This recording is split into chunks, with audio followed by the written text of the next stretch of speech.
Hello everybody, this is Dr. Novak.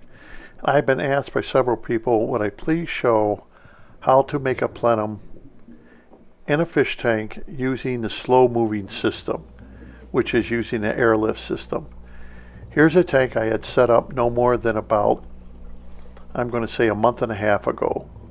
And it's facing a window, but like most hobbyists that set up a tank like this and place their gravel directly at the bottom of the tank, no different than anybody else would do, as you can see, it's got all kinds of slime algae.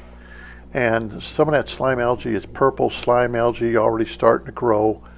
And you can see it on the glass, and it's all over these flower pots. Water changes were done. Everything that a normal hobbyist would do with setting the gravel directly on the bottom of the tank is what this tank is showing.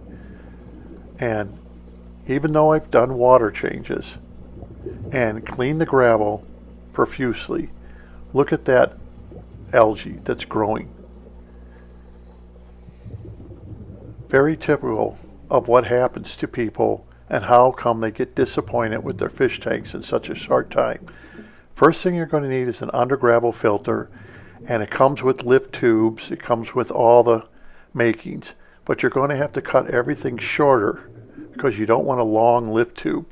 This is the bottom. As you can see, it's cut very short. The lift tube is only 2 inches. The air stone is very short with its connection. The next thing you're going to need, you can see here, is a 20-gallon fish tank. I'm using my antique fish tank that I showed in other videos. So this will be a good example for anyone who's beginning the hobbyist and they want to set up a plenum, but a slow-moving plenum with a airlift system instead of connecting it to the canister filter like I show in some of my previous videos. So the tank's clean, everything's ready to go. I've cleaned the rocks and I cleaned the flower pots, but I didn't scrub them down real good. I left some of the old algae still on them. And this will be a nice test tank to see what happens. Next thing you want to do is make sure your under gravel filter fits your tank. And you'll want to insert it into the tank just for the fine fit. And as you can see, the lift tube is already connected on to the under gravel filter before I place it in the tank. It's been cut down short so as not to have a long lift tube to make a more updraft of the water so it doesn't go very fast. See how short it is?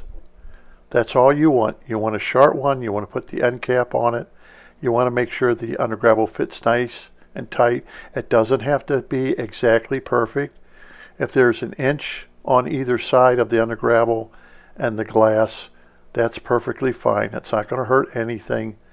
And get your lift tube. Now, as you notice, I put the lift tube at the very right-hand corner. And that is so the water will flow slowly through the under gravel filter from left to right. You don't want to add a lot of lift tubes. You only want to add one. And since you're using air, you're not going to worry about a high lift tube because you just don't want all that suction. And as you can see how short the lift tube is. Now this goes a little bit against what you've been told in the past on how you want an under gravel filter to run. You want it to run with the most water possible through it.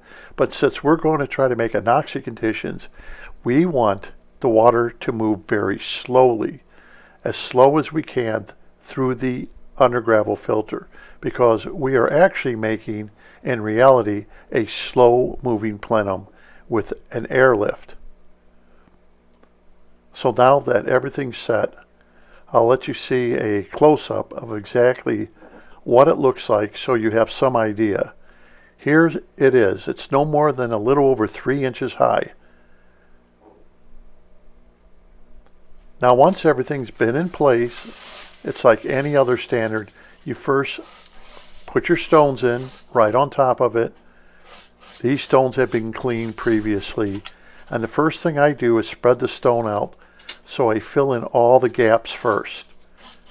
And this way, the undergravel filter will not move once you start loading it full of the rest of the stones that you're going to be needing. So smooth it out and get it all in the corners and cracks, just like I'm doing. See, I'm pushing it right in the corners. That way it stays in place. Very simple, easy, a child can do it. In fact, that's why I'm making this video, so younger aquarists will see exactly how I'm doing it, making this plenum. Now I know this goes a little bit against the grain of what we've all been told how undergravel filters should work, but remember, we're doing something a little different. We want to make anoxic conditions, not aerobic conditions where oxygen levels are high. We want oxygen levels to stay between 2 parts per million to 0.5 parts per million. So it will do the denitrification of the water. I've had filters set up like this for 10 years without ever breaking them down. Next step, of course, is I start replacing the old gravel that I pulled out. As you can see, I really haven't cleaned it. I'm just letting it picking it up and letting it siphon through my hands, the water, and just putting it right back into the tank. Very simple. Nothing here is rocket science. You've already completed the main step. From here, you just keep doing this, filling it up. Next thing you want to do is start filling the aquarium. And of course, put your decorations in. Now I clean these, like I said, the flower pots, but I didn't clean them to the point that they look brand new. So I left some of the old algae still on them, as you can see from the picture. You can also see the bubblers are also going already, and the lift tube can actually be hidden behind a rock or something else if you don't want to see it, because it is so short.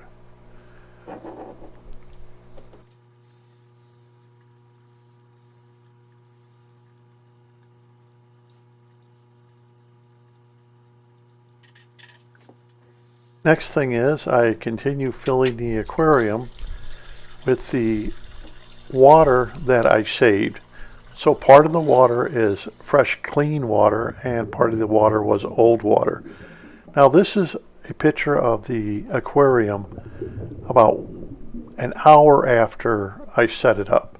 It really cleared up within a very short period of time. I did not touch the canister filter. I left it just the way it was. And the gravel, as you could see, I didn't really clean it, just siphoned it through my hands, got out the dirty water, and threw it out. And it seemed like the fish did not go into any kind of shock or anything. That's the way they like to hide, the parrotfish do, inside those flower pots. But now we'll see within the next month and a half to 2 months what will happen to this aquarium versus the first time with making a plenum. And as you can see how short the bubbler is and how much distance that bubbler has to take the water and siphon it through. All we're really looking for is that bubbler to take some water out of the right hand side of the aquarium, just so new water can come in very slowly. That's all we're doing. We are not really trying to make an aerobic condition colonization of bacteria like we used to do with undergravel filters that was taken from sewage treatment plants, because we really aren't looking for it to colonize such a undergravel filter that will attract all kinds of dirt and mum and detritus.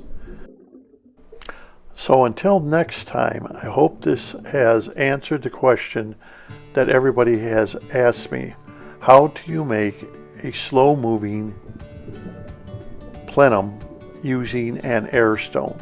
It's really quite simple.